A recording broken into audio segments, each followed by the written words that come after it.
In my video talking about bug-type Pokemon in Generation 1, we talked about some very weak Pokemon, and that raised a bit of an issue when it came to talking about what these Pokemon actually do in practice, because some of them were so weak that they actually didn't have anything to do in practice, at least in Never Used, which, going off Smogon, is the lowest tier in Generation 1. Pokemon like Beedrill and Parasect really have no business doing anything in Never Used, and even better Pokemon like Butterfree and Scyther really struggle to keep up in the tier. Because of this, to get some idea of what these Pokemon actually did in the context of a tier, we talked about an alternate tiering system for Generation 1, that being Pokemon Perfect's tiering system.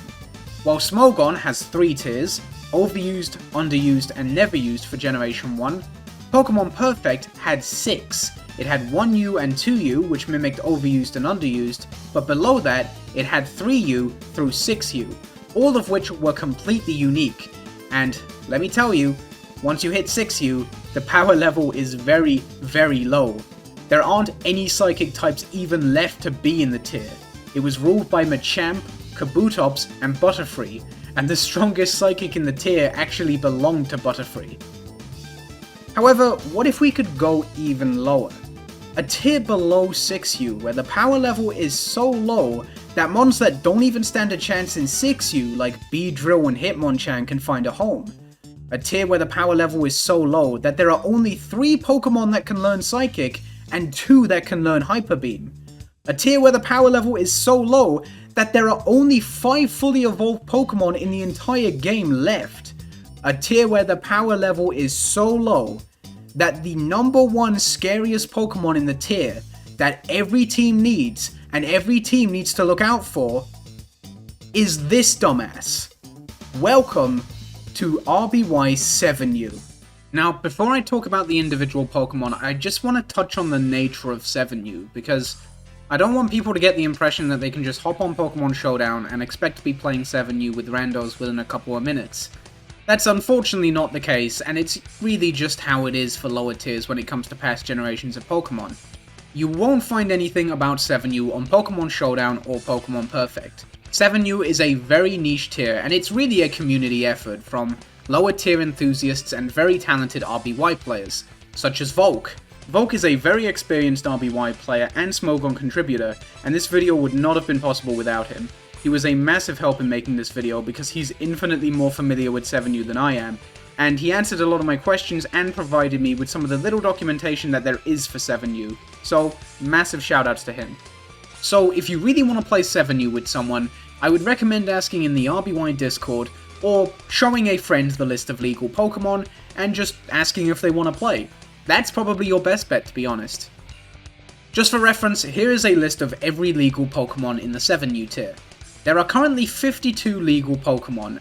With that being said, I'm definitely not going over all of them, just the viable ones in the tier, so sorry if you wanted to hear about Caterpie's impact on the lead metagame.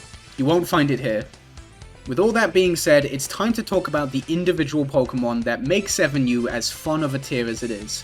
I'm going to start with the best Pokemon, going off the viability rankings, and we'll slowly work our way down until we get to the shit that's just kind of silly. As we go along, I'll probably have less and less to say about these Pokemon, so we're going to start off on a high note, with the best Pokemon in the tier, Meowth. Meowth is to 7U as Tauros is to Overused. It is the definitive top 1 in the tier, and is the best sweeper and wall breaker in all of 7U. Its base 90 speed ties it with Golbat for the second fastest Pokemon in the tier, and while its base 45 attack might not seem that impressive, it's backed up by an incredibly dangerous Stab Slash, which has a base power of 210 after stab. The entire tier, with the exception of the 3 rock types, is at worst 3 hit KO'd by Slash. It is an incredibly safe move to just throw out, and on top of that, the rocks can't even switch in safely because they're all 2 hit KO'd by either Bubble Beam or Thunderbolt. Meowth is really free to do whatever it wants with the 4th slot. You can run Substitute to punish switches, or use Body Slam to fish for paralysis or crits. Now, it's not a bulky Pokemon by any means, but that being said, very little in the tier actually threatens to 1-hit KO Meowth, and the things that can 2-hit KO it usually really do not want to switch into it. Meowth is terrifying. Most people just know Meowth for chatting shit in the anime, but down in 7U, it can actually back it up. Charmeleon is a great Pokemon in 7U, usually acting as a lead thanks to its great speed tier and very respectable power. Fire Blast and Slash have great coverage in the tier, and even though it has some awkward matchups like Rhyhorn and Shellder, it can usually work around them thanks to Fire Blast burns or Fire Spin. Fire Spin is a great move for dealing with these awkward matchups or bringing something like Ivysaur into Fire Blast KO range. Charmeleon gets a lot done with these three moves, and it's really free to do whatever it wants with the last move slot. You can use Seismic Toss for consistent damage, you can use Counter to net a KO on something. Charmeleon is a really solid pick in the tier. Tentacool is 7U's most fearsome special attacker thanks to its excellent 100 special and amazing coverage provided by Surf and Blizzard. While it's resisted by water types, it can bully them with Wrap, being faster than every other water type in the tier. Well, with the exception of Magikarp, but I have a funny feeling you win the Magikarp matchup even without Wrap. I think you'll be just fine. While its power is immense for 7U, its speed tier is only decent and its physical bulk is not great at all. If you can get a good physical attacker in on it safely, Tentacool can be put in a bad spot for sure. Thanks to decent bulk and access to Sleep Powder, Ivysaur makes a name for itself as 7U's best sleeper. Although, to be fair, outside of this, it's not the best Pokemon in the world. Its speed tier is admittedly not great, and while Razor Leaf is very powerful, a lot of Pokemon in the tier resist it. Body Slam can be scary to switch into, but Pokemon like Charmeleon and Golbat scare it out pretty easily, and it can give Pokemon like Beedrill free setup opportunities, which is the last thing you want to give Beedrill. Ivysaur on paper is not the best Pokemon in the world, but out of the Pokemon in 7U that threaten sleep, it is definitely the best. Rhyhorn is 7U's de facto tank, kind of just acting like Rhydon does in Overused. Rock Slide and Earthquake have perfect coverage in the tier, and its good physical bulk and excellent rock typing allow it to wall or check several key Pokemon like Voltorb and Charmeleon. Unfortunately, just because of the nature of the Pokemon, it is quite exploitable. Its low special bulk, several weaknesses, and low speed mean that Pokemon such as Ivysaur or Tentacool can scare it out relatively easily. Believe it or not, we're at the number 6 spot and we're only now getting to our first fully evolved Pokemon, Golbat. Golbat has the highest base stat total in the tier. Down in 7U, these stats are actually really good. Now, Golbat's move pool isn't stellar, but what it has gets the job done just fine. Double Edge and Mega Drain give perfect coverage, believe it or not, and it's the only Pokemon other than Beedrill that has the very powerful and valuable Hyper Beam. In the last slot, it can be annoying by running Screech or Confuse Ray, but overall, while it doesn't really excel at anything, Golbat is a very solid Pokemon. Beedrill has had a very rough life in RBY, but it can finally make a name for itself all the way down in 7U as a genuinely great Pokemon. It's the tier's premier setup sweeper. Beedrill typically runs a double dance set. After an agility, it goes from decently fast to the fastest Pokemon on the field, and after 2 Swords Dances, its Hyper Beam one-hit KOs the entire tier, with the exception of the 3 rock types, who fear Mega Drain. Although, to be fair, if you're going for a sweep, make sure the opponent's Rhyhorn is chipped or dead, because Mega Drain is only a 3-hit KO, while Rock Slide does a ton to Beedrill in return. Hitmonchan is a genuinely solid choice in 7U, thanks to its good bulk and very high attack.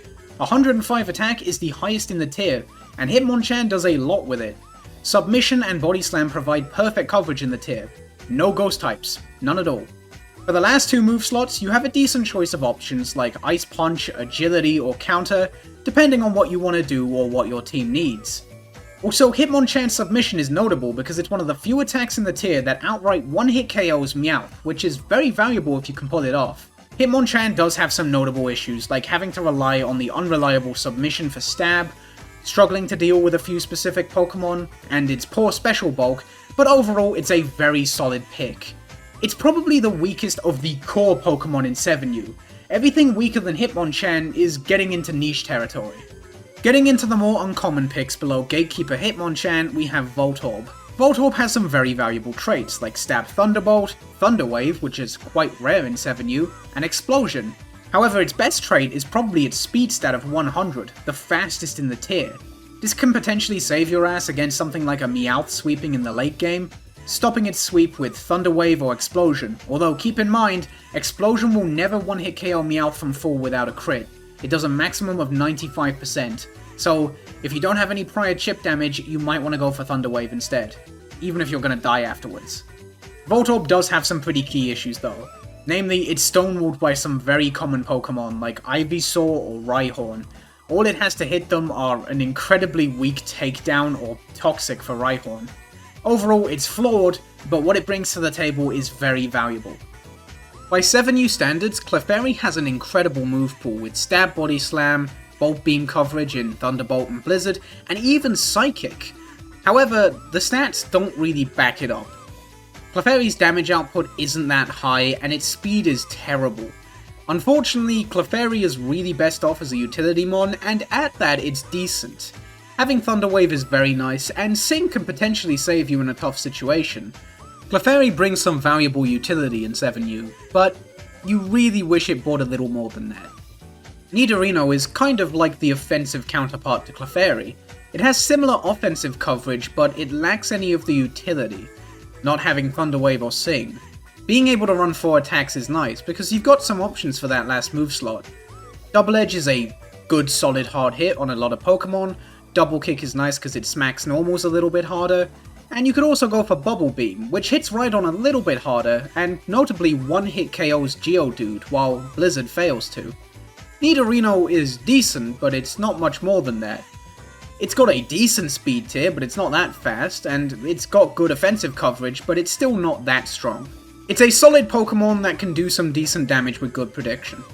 Goldeen is a solid water type. It has access to agility to boost its admittedly unimpressive speed. It hits quite a lot of the tier with Surf and Blizzard, and it's actually got a decent attack stat, which helps with other water types, because you smack them decently hard with Double Edge. Unfortunately, while it's not a terrible mon by any means, it just doesn't hit quite as hard as you'd want it to, so overall, it's just decent. By the way, did you know that Goldeen and Seeking can learn Waterfall in Gen 1? I didn't know this till like 4 days ago. I didn't even know Waterfall was in Gen 1. Like, I thought it was introduced in Gen 2. But no, it's in Gen 1, it's just exclusive to Goldeen and Seeking, and it does fuck all. Like, there's no point in running it. They learn it at like level 40, but I don't know. It's a fun fact, I guess. It's not that fun because it fucked me up. I was like, whoa, no way. But make what you want of that, I guess. Venonat is a potentially decent alternative to Ivysaur. While its stats are much worse, being much frailer and slower, it's arguably got more utility, having access to Stun Spore, and it's also got Psychic, and unlike Clefairy, it pretty much always wants to run it. It's a pretty good move. Its typing is pretty decent for the tier as well. Venonat brings a lot to the table, but unfortunately it's just let down by its very low stats. Shellder has a good typing and very good physical bulk, being a pretty solid answer to some Pokemon like Charmeleon. On top of that, it's got Explosion, which is very nice considering it's not a weak explosion like Voltorb's. It does a decent chunk to a lot of Pokemon, and one-hit KOs Pokemon that Voltorb's Explosion didn't quite KO, such as Meowth and Tentacool. It's even got a chance to one-hit KO Beedrill, and it's not a tiny chance either, it's something like 60%, it's pretty formidable. Unfortunately, Shellder is held back by low speed and low special. This means outside of Explosion, its damage output isn't very good, and you can't trap much with Clamp due to the fact that you need to outspeed the opponent, which, you know, Shellder's not really doing. From here on out, we're getting into the more offbeat stuff that really isn't that consistent and has a lot of key issues, but is decent enough to where it's good to be aware of it if you're playing the tier. For a start, Psyduck is potentially threatening if it can set up an Amnesia, but it admittedly struggles to do that due to its poor bulk and speed. It is quite strong after an Amnesia, but it does miss out on some key one-hit KOs. For example, to one-hit KO Meowth after an Amnesia, you need Hydro Pump. Surf won't cut it, and you really don't want to replace Surf with Hydro Pump, so by running both of them, you lose out on important coverage in Seismic Toss, which is your best option for other water types, like Tentacool. Rest is also an option to potentially heal up and try and go for a second sweep, but due to its poor bulk, it'll struggle to burn the sleep turns. Doduo seems like it would be a very formidable physical attacker with a great attack stat and a pretty decent speed tier. But in practice, it's kind of redundant. It has coverage issues, it's walled by Rhydon endlessly, it's also got no defensive utility, and honestly, you'd really rather just run Meowth, and running both has a lot of opportunity cost. Doduo is potentially scary, but there are definitely better choices. I can't believe I'm fucking saying this, but Farfetch'd, of all things, is a nuke in 7U. Farfetch'd must have taken a page out of Meowth's book, because it's the only other Pokemon in the tier with Stab Slash, and it's much stronger than Meowth's. In fact, it's actually the strongest physical attack in the tier, not counting boosted attacks or Explosion. Its Slash really dishes out some serious damage, potentially 2-hit KOing some important Pokemon like Charmeleon and Ivysaur, and doing a minimum of 70% to Meowth and Tentacool. Unfortunately, it must have been a bit caught for time because it only stole the one page from Meowth's book. Outside of a very strong Stab Slash, Farfetch'd really does not have much going for it at all. It has no coverage of any kind whatsoever. It really is just a Slash button.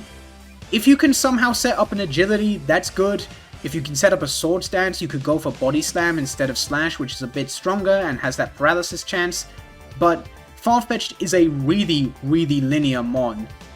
It's only really doing one thing, and that one thing is quite scary, but it's not the most consistent thing in the world at all. Grimer is tied with Geodude for the strongest explosion in the tier, and it's actually got a pretty decent move pool with moves like Mega Drain, Fire Blast, and even Thunderbolt.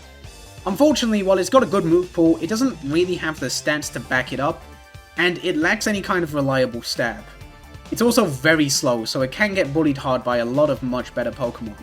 Grimer's okay, but it's not much more than that. So there you have it. That's a pretty brief overview of 18 different Pokemon in 7U. 8 of which are really key to the metagame, and, you know, really make it what it is. A pretty fucking cool tier in my opinion. And the latter 10 are, you know, more offbeat picks, but you do still got a plan for them. They're worth keeping in mind and experimenting with for sure. And I don't want to give the impression that these 18 Pokemon are the only ones you can use, right? There's a lot more Pokemon in the tier that could potentially have some kind of a niche. For example, Geodude is a Rhyhorn alternative with worse bulk and being even slower, but it does have access to a strong explosion. Kabuto is another rock type that has access to Slash and Surf, but it's held back by pretty poor bulk. Koffing is okay as a Grimer alternative. Squirtle is sort of kind of a bulky water, I guess. Jigglypuff is a Clefairy alternative, but, you know, Clefairy's already pretty niche in the first place, so it's hard to say.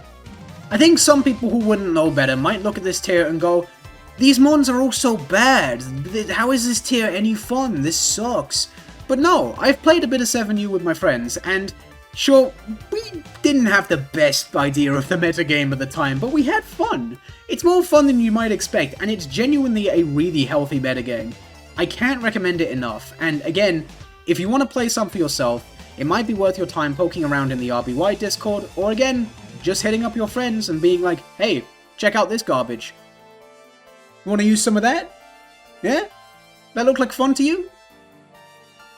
Looked like fun to me.